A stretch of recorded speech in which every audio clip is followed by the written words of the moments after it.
Okay, just a stream of consciousness on something that I think is super important and foundational.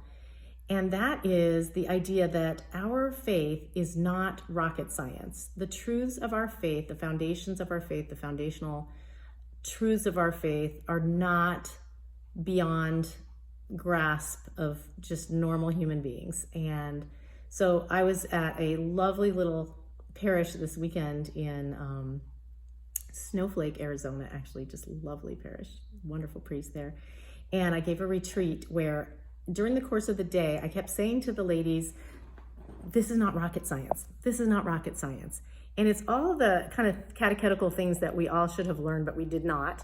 And so there was just a lot of understanding, like nodding of heads, like, yeah, this really isn't rocket science. And we just haven't been taught the basics.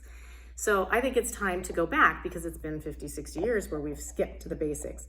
And here is one foundational principle of our faith.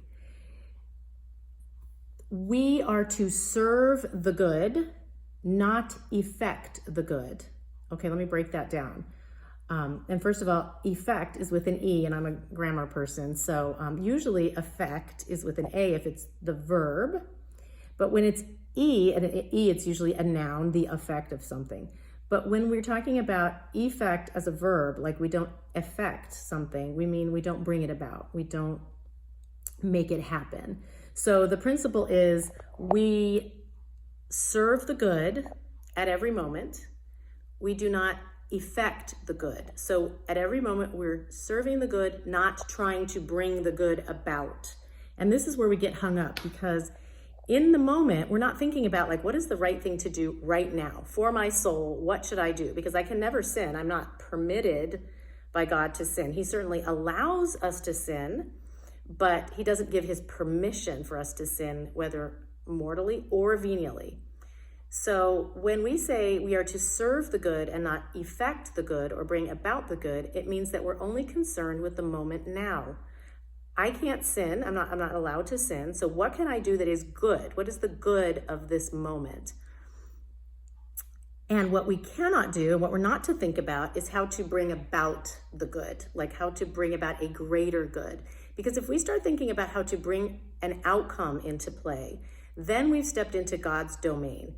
Then we've stepped into his purview, his authority. We can't force an outcome of anything. All we can do is do the right thing in the moment. We can do the right thing. If we go into hypotheticals, like, well, maybe if I just did this or just, discerned, that I could do something that normally wouldn't be a good thing or we shouldn't do, but I think it's going to bring about a good, maybe sometime in the future. No, that's morality 101. You can't do evil to bring about a good. You can't even do a venial sin in order to bring about a greater good at all. And we can go into that later. But so we are to serve the good. We are not to effect the good. We are to serve the good in every moment, meaning we do good. We are not to bring about good. So anytime, again, you have a situation where you're like, I just think if only this might happen in the future and I want to hedge my bets, or I want to manipulate this situation so that maybe at some point, somewhere later, this could happen. And so I'm just going to do something that, I don't know, the entire history of Christianity would have never done, even though maybe today we say we can do these things. And I think if you've looked at any of my previous videos, you kind of know what I'm talking about. Like, hey, I could just accompany this sin, or I could accompany or be there for this sin or that sin. Because, hey, they don't know they're sinning, and I just want to make sure that in the future, I'm sparing something, I'm preserving something. It's like, no, you can't. You have to serve the good in the moment. You do the right thing all the time without question. Even if the whole world is going to go to hell in a handbasket, even if the world's going to explode, you don't get to sin in order to keep it from exploding. Okay, that's basic morality. So again, this is not rocket science. If you keep these principles in the forefront of your mind, you will get through life in a much more Christian manner, which actually does serve the good and it actually does not offend God. And then we leave outcomes to him because he's God, we are not. and we can't cut moral corners in the hopes to get to what we want.